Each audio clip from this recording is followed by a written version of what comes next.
Hello guys and welcome back to Shikha Classes. In this video we are going to understand and discuss the multiple choice questions of the poem The Hollow Men written by T.S. Eliot.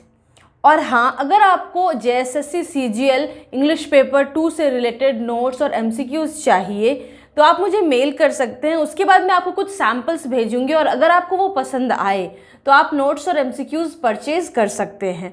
और इस पूरे video को देखने के बाद अगर आपको ऐसा लगे कि आपके लिए यूज़फुल था और आप मुझे फाइनेंशियली सपोर्ट करना चाहें तो मेरा UPI ID नीचे दिया है और डिस्क्रिप्शन में भी मैंशनड है, आप उस पर जाकर अपना डिज़ायर्ड अमाउंट सेंड कर सकते हैं। So the first question, who wrote the poem The Hollow Men? So of course हमने अभी ही डिस्कस किया, it's T.S. Eliot, that is Thomas Stearns Eliot. When and where was T.S. Eliot born? He was born in 1888 in the United States. When and where did T.S. Eliot die?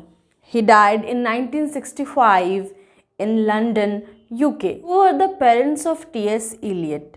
His father was Henry Ware Eliot and his mother was Charlotte Champe Stearns Eliot. हम जिस poem की बात कर रहे हैं that is The Hollow Men. So when was it written and when was it published? It was written in the year 1925 and it was published in the same year. T.S. Eliot के work से related भी कुछ questions आ सकते हैं, जैसे Who wrote The Waste Land? Of course it's T.S. Eliot. या फिर आपको आ सकता है which of the following work is written by T.S. Eliot? तो आपके पास 4 ऑप्शंस होंगे, तो उनके जो मेन वर्क्स है वो आपको याद होने चाहिए जिससे कि आपको पता हो कि उन्होंने कौन सा लिखा और आप उसको टिक कर सको।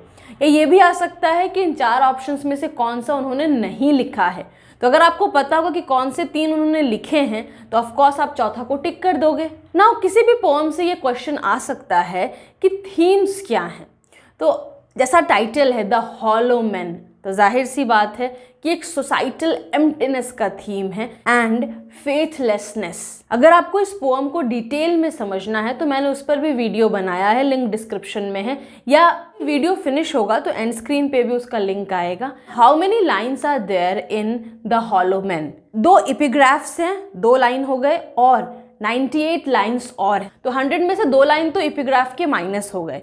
बचे हुए 98 लाइन्स कितने सेक्शंस में डिवाइडेड हैं? The hollow man has been divided in 5 sections. लेते हैं एपिग्राफ क्या होता है। एपिग्राफ किसी भी लिटरेरी वर्क का शॉर्ट इंट्रोडक्शन होता है, तो उसी तरह से द हॉलो मैन का ये 2 लाइन्स का एक शॉर्ट इंट्रोडक्शन है। अब इनसे रिलेटेड भी क्वेश्चन आ सकते हैं that what is the first epigraph of the hollow man? So it's mister कुर्ज he dead. And what is the second epigraph of the Hollow Men? It's a penny for the old guy. Now there can be one more question.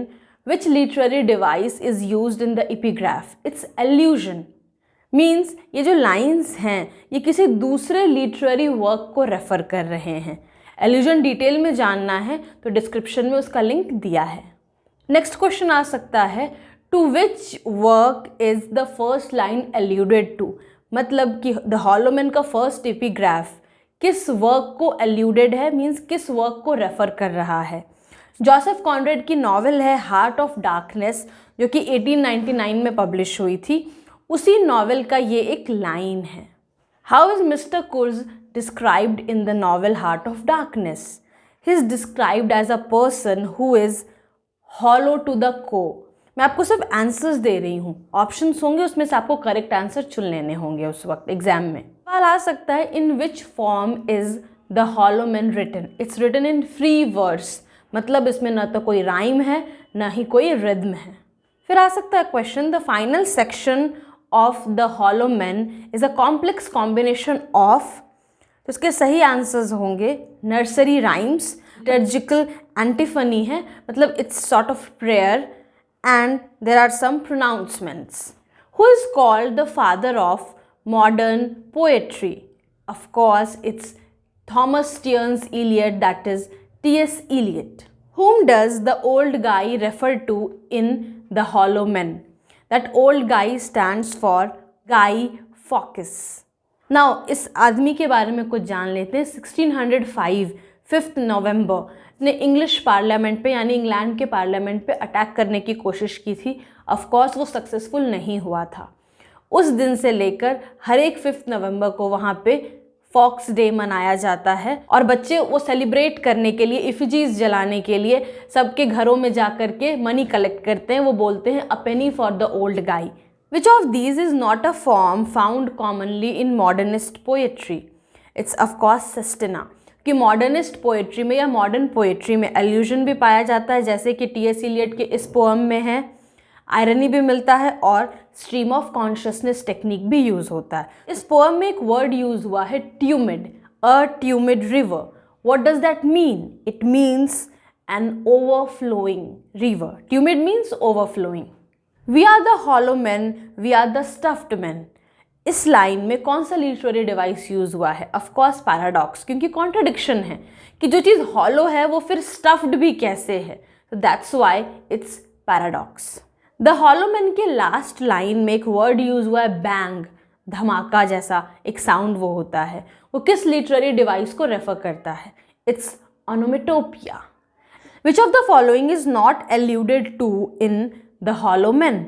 अभी जो 4 options हैं इसका सही जवाब है the waste land. The hollow man में कहीं पर भी वेस्ट लैंड के किसी लाइन को या किसी पार्ट को रेफर नहीं किया गया है।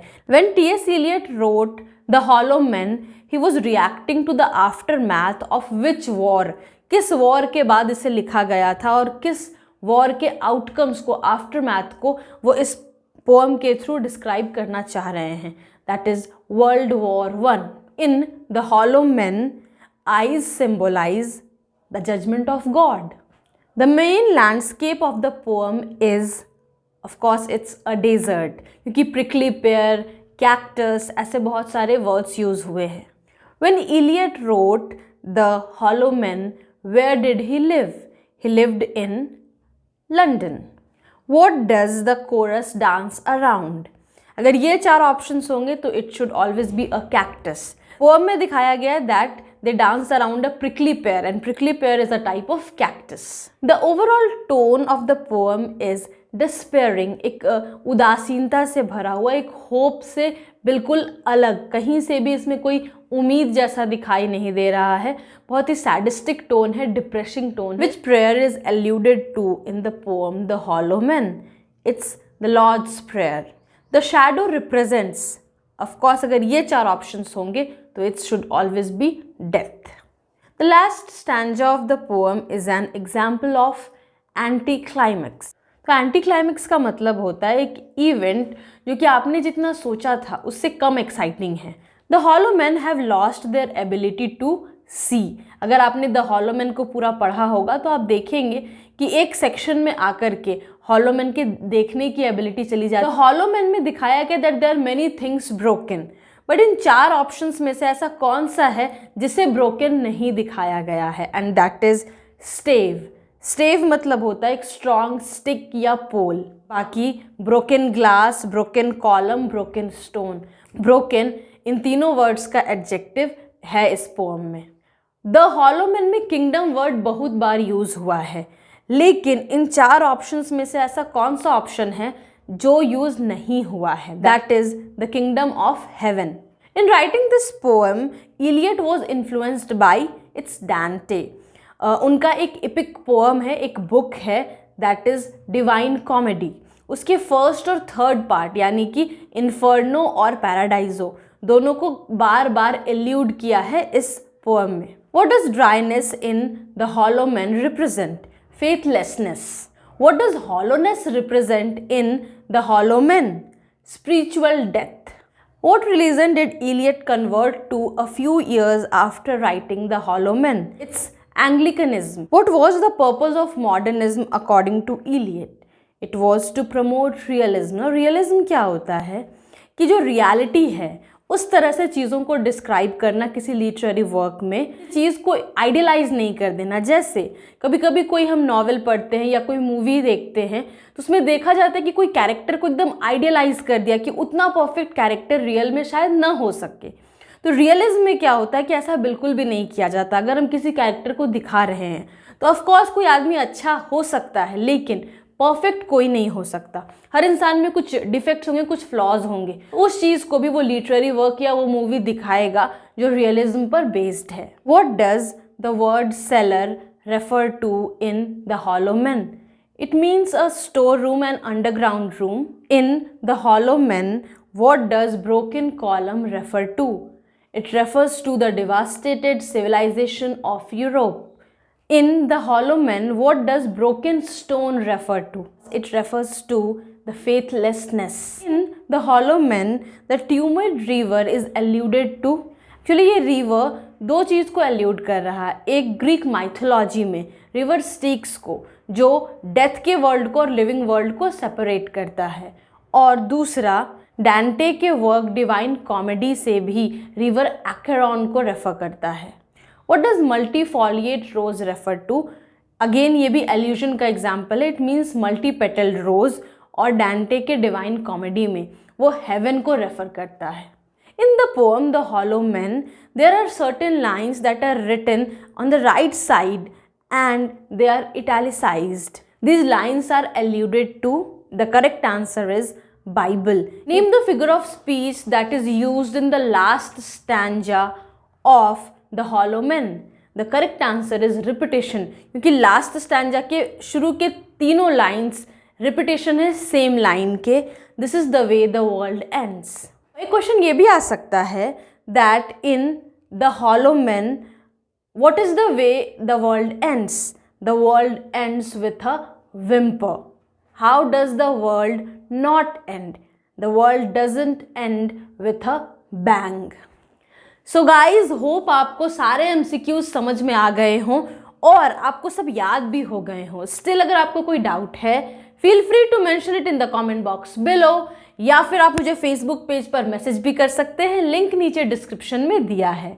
और हाँ, आप मुझे अब इंस्टाग्राम पे भी फॉलो कर सकते हैं। And if you like the video, hit the like button, share this video with your friends, और अगर आपने सब्सक्राइब नहीं किया तो सब्सक्राइब कीजिए और बगल के बेल आइकन को प्रेस कीजिए, ताकि जैसे ही मैं अगला वीडियो डालूँ आपको नोटिफिकेशन मिल जाए। और हाँ, आपको जिस टॉपिक पे अगला वीडियो चाहिए आप प्लीज़ कमेंट सेक्शन में लिखकर बताइए। मैं पूरी कोशिश करूँगी उस टॉपिक को कवर करने की। Thanks a lot.